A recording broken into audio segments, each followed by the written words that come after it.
E aí, meu povo, bora que bora nesse domingão pra mais um vídeo aqui no nosso canal, sempre te atualizando sobre tudo envolvendo o nosso maior de Minas. Tá, aí essa é a capa de mais um vídeo notícia, bastante informação, nação, nesse dia de jogo, né? Daqui a pouco o Cruzeiro entra em campo contra a equipe do Vasco da Gama, partida às 18h30 em Uberlândia, mando do Cruzeiro, mas por conta de show no Mineirão, o Cruzeiro precisou aí jogar fora, né, do Gigante da Pampulha e decidiu vender o mando. E aí levaram lá para Uberlândia, por isso a partida por lá. Mas, jogo à parte, vou trazer uma informação sobre a partida, mas o foco aqui vai ser em outras informações paralelas. Tem bastante coisa acontecendo e vocês vão acompanhar tudo a partir de agora. O que eu já peço, nação, logo de cara, é que você deixe aquele likezão, meta de 400 joinha, e eu conto com a sua ajuda. Mais de 90% de quem vê os vídeos do canal não deixa o like. É uma porcentagem muito alta. E eu confio para que você me ajude a chegarmos pelo menos a 15, 20% dos inscritos que acompanham o nosso canal, que também contribuem com o joinha. Não vou pedir mais nada para vocês. A partir daqui, bora para o nosso conteúdo. Vamos lá, a primeira coisa que eu quero falar com vocês é sobre o jogo, tá? Uma informação rapidinha para vocês sobre o time titular da nação. Matheus Pereira e Fagner confirmados no time. Informação para vocês aqui. Tem uma dúvida ainda em outras duas posições, mas eu posso cravar para vocês que o Fagner volta para a lateral direita e o Matheus Pereira volta para o meio campo. O Fagner era até meio óbvio, né, nação? Vamos combinar, até pela ausência de um outro lateral direito. O William segue ainda sendo ausência e o Fagner volta. O Matheus Pereira eu tinha uma dúvida, mas ele foi escalado no último treinamento e vai ser confirmado logo mais, aí uma horinha antes da partida contra a equipe do Vasco. Comenta se vocês gostam dessas voltas, acredito que sim, né? E aí, perante ao time que vinha, né, sendo aquele time titular dos jogos contra o São Paulo, Bahia, o Cruzeiro deve ter apenas a mudança na zaga, né? Jonathan Jesus e Vidalba devem formar a dupla titular, já que o Fabrício Bruno está suspenso pelo terceiro cartão amarelo, cartão tomado contra o Red Bull. Fechou agora, não vou mais falar do jogo nesse vídeo, vou falar sobre 3 notícias paralelas ao jogo de hoje, jogo importantíssimo inclusive, tá? Primeiramente quero falar sobre o Dudu, o assunto mais repercutido nesse final de semana. Já havia sido muito repercutido na quinta, né, pela declaração que ele deu no início daquela madrugada, porque o jogo acaba ali 11 e pouco. Ele vai falar sobre o que ele falou, a polêmica que gerou, né, destinada ao Leonardo Jardim, já é ali nos primeiros minutos da quinta-feira.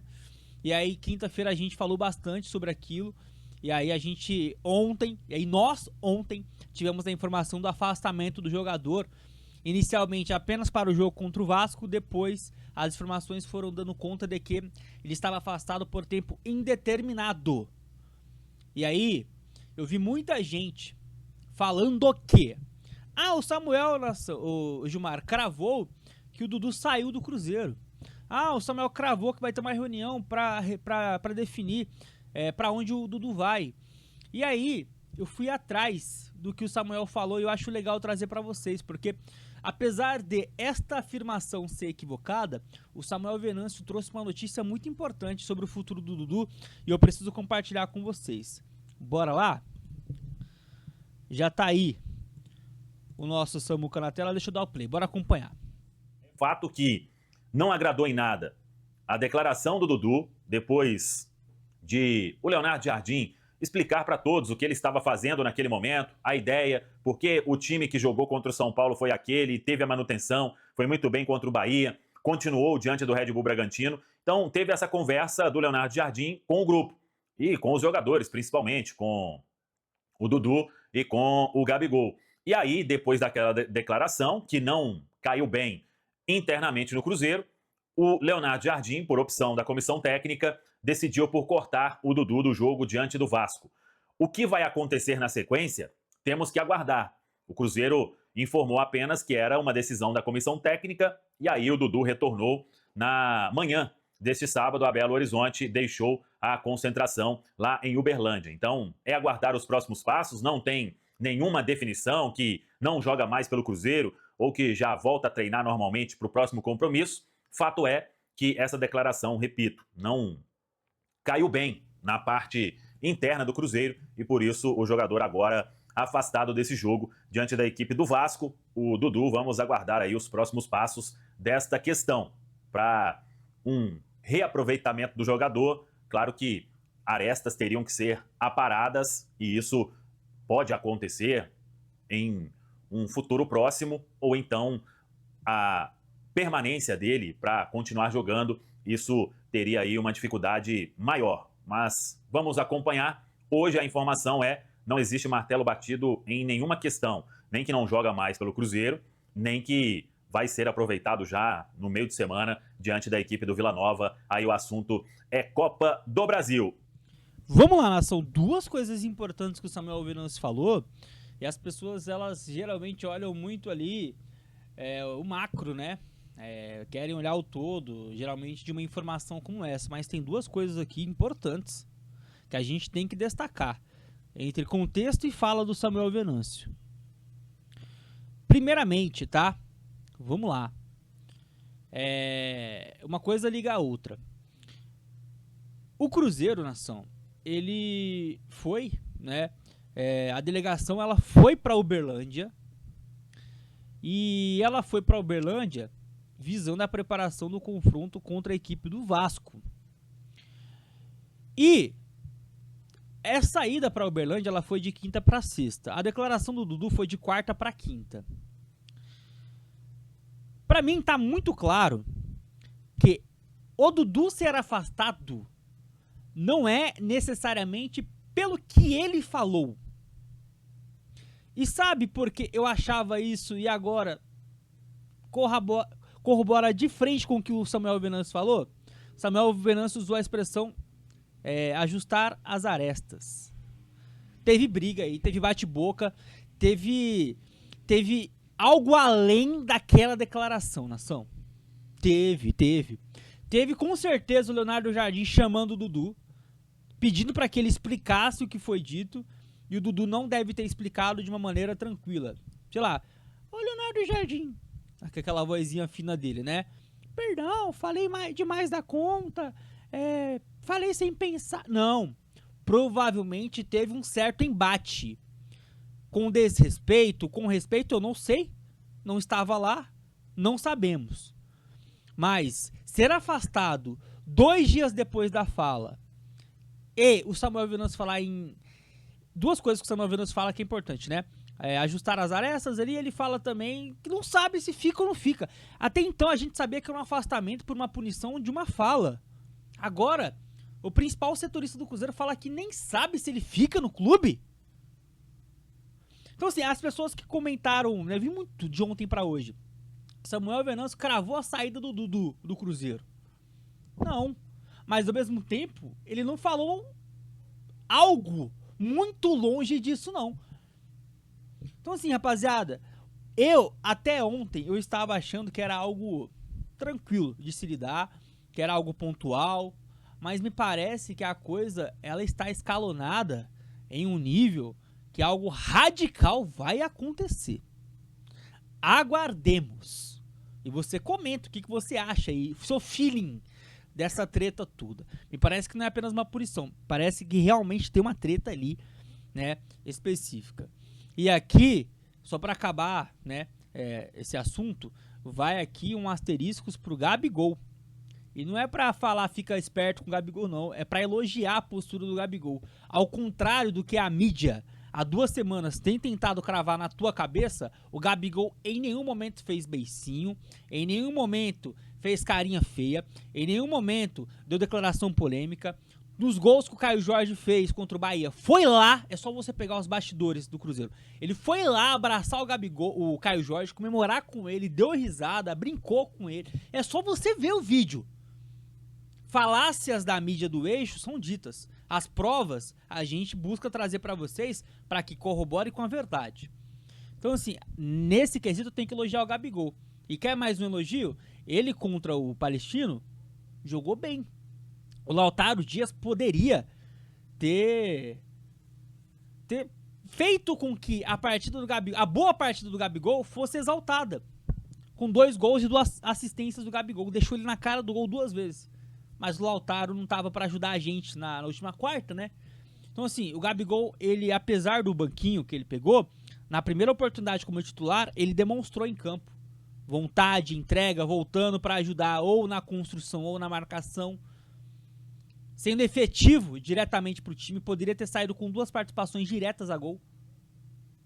O Dudu, quando é barrado, tava jogando bem.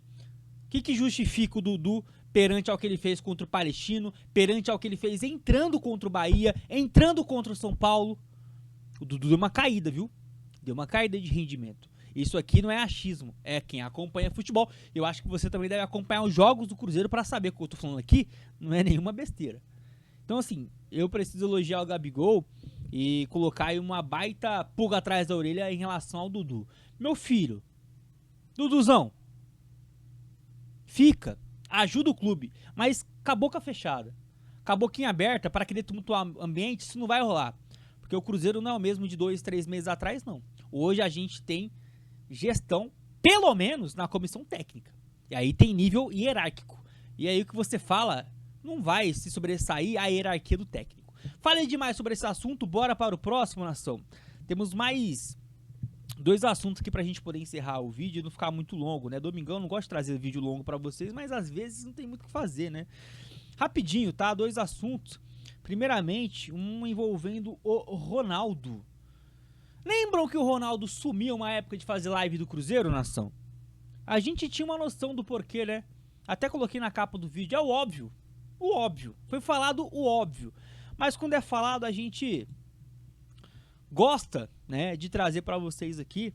Eu acho legal essa declaração do Ronald, filho do Ronaldo, sobre o Ronaldo. Vou dar play aqui, vocês acompanham e também opinam aqui embaixo nos comentários. Quer que eu explique? Vou explicar. Quando ele jogava, ele também tinha, né, o Cruzeiro. Ele comandava, ele era presidente do Cruzeiro. E quando o Cruzeiro ganhava, tudo certo, tudo maravilhoso. Tudo, ó, 1000 maravilhas. O Cruzeiro ganhava, ele ia jogar o joguinho dele lá, e entrava na live, e todo mundo falando, presidente, amamos você e tal. O problema, meus queridos, que vocês infernizavam a vida dele, e a nossa, né, também por consequência, é quando o Cruzeiro perdia. Aí chegava gente, né, pra não falar outra coisa, olha aí, ó, por que o Cruzeiro tá na merda, ó, por que tá perdendo o jogo. O presidente aí, jogando videogame. Como se ele não estivesse fazendo nada, né? Como, porra, como se a responsa de jogar, fazer o gol, entrar em campo e resolver alguma coisa fosse dele. Aí o cara vai parar, cara. Porra, meu pai conquistou tudo que ele tinha pra conquistar na vida. Cara, tudo. Zerou o game. Ele mesmo falou na última live. Aquele esporte lá que eu zerei. Cara, você acha que ele vai ficar tomando hate em troca do quê? A troca do quê? Ele vai ficar aqui colocando a cara pra conversar com vocês, numa boa, na maior humildade. Você acha que ele vai entrar aqui pra ele ficar levando hate por quê? Me fala. Vamos se situar. Culpa de vocês eles terem parado de transmitir as lives. Tá aí, nação. Agora já foi pro loop, né? Ia repetir o que ele falou, mas tá aí. Falou óbvio, né? E aqui fica claro, né, que o Ronaldo não estava preparado para ser presidente do clube do tamanho do Cruzeiro, né? Você percebe ali, né? Tipo, nas vitórias tava tudo bem, elogios, e aí o ego lá em cima, sorriso lá em cima, tudo 1000 maravilhas. Nos momentos ruins, ele não sabia lidar muito bem com a situação, e ele não estava sabendo, né? Claramente. Mas tá aqui, isso aqui já é algo do passado, né? Mas eu acho que é legal a gente poder trazer, porque corrobora com muitas coisas que falamos à época, né? E aí o Ronald revela o óbvio. O quão o Ronaldo, nos momentos difíceis, tomava algumas decisões que não era condizente com o local que ele estava, né? Não sei se ele tinha noção do tamanho da responsabilidade que ele estava abraçando. Até imagino que em vários momentos sim, mas em outros parecia que não. Um deles era esse, né? O cara, por conta de crítica de rede social, ele parou de fazer algo que era do seu cotidiano, da sua vida rotineira, né? Pô. Então, irmão, é o famoso no 10º place, não aguenta, né? E acabou realmente não descendo, vendeu o Cruzeiro e tá lá com a bucha agora do Valladolid, uma torcida muito menor do que a do Cruzeiro, e lá também tem muita pressão, e há quem diga que nem a pressão de lá ele tá aguentando. O Valladolid nesse vai e volta de La Liga, né, para a segunda divisão espanhola, tá fazendo ele repensar também em vender lá. Enfim, fato é que nós temos que ser muito gratos pelo que o Ronaldo fez fora de campo, na gestão em si, foi algo fundamental para pavimentar a chegada do Pedrinho, que a gente espera, né, Pedrinho, que no médio e longo prazo a gente dê graças a Deus por você ter chegado e ter trazido tantas alegrias. Até agora, muitos erros, hein, Pedrinho? Mas estamos aí vivos para ver os seus acertos, se Deus quiser, no Cruzeiro. Para finalizar o vídeo, nação, já está longo, perdão, tá? Lucas Ferreira. Talvez a principal revelação do São Paulo esse ano, talvez não a mais midiática, talvez a segunda mais midiática, porque tem o Rian Francisco, né, o artilheiro da Copinha, do São Paulo, campeão da Copinha, que fez muito barulho. E aí o Lucas Ferreira, que é um jogador que está sendo bastante aproveitado no time de cima de São Paulo, no time de cima de São Paulo, vem sendo titular até pelas ausências, né? O São Paulo tá cheio de jogador no DM. O Lucas Ferreira é um dos principais alvos do Cruzeiro para a próxima janela de transferências. E aí o Cruzeiro teria dado a sorte de encontrar um jogador com uma multa fragilizada. É uma multa alta, mas por potencial ela é fragilizada. E o Cruzeiro está tentando contratar um dos principais jogadores hoje, né, do ano de 2025, daqueles que saíram da base, né, na virada do ano. No caso, Lucas Ferreira até fevereiro estava na base de São Paulo. E já é titular do time de cima, já fez gol, já deu assistência, infernizou a vida do Kaique no confronto lá no Morumbi. Acho que é um baita nome, tá? Então vamos ficar de olho. Vou trazer o videozinho do Jorge Nicola explicando, e é dessa maneira que a gente encerra aqui o nosso vídeo, tá bom? Não esquece do like, a meta é humilde, é 400 joinha. Eu conto com você, tamo junto. Bora fechar o vídeo com informação exclusiva. O Cruzeiro quer comprar Lucas Ferreira. Atacante de 18 anos de idade, tem sido titular do São Paulo em algumas das últimas partidas e foi o autor de um dos gols da vitória por 2-0 contra o Libertad no Paraguai nessa semana. Importante contar que tirar o Lucas Ferreira do São Paulo hoje não é das missões mais difíceis, porque sua multa rescisória em território nacional é de 40 milhões de reais. Consegui confirmar que o Cruzeiro já entrou em contato com representantes do atleta manifestando a intenção de fazer esse pagamento. Notícia que deve alarmar dirigentes do São Paulo. Perder o Lucas Ferreira por apenas 40 milhões de reais seria um grande tiro no pé. Vale a lembrança de que o Lucas Ferreira tem contrato com o São Paulo até dezembro de 27, mas essa multa rescisória está associada a seu salário. Quase todos os cálculos de multas pro território brasileiro são feitas a partir do salário multiplicado por 2.000. O Lucas Ferreira ganha 20 mil reais por mês no São Paulo, ou seja, sua multa é de 40 milhões. Se o tricolor conseguir chegar a um acordo com o Lucas Ferreira para aumentar esse salário, aí a multa rescisória será reajustada.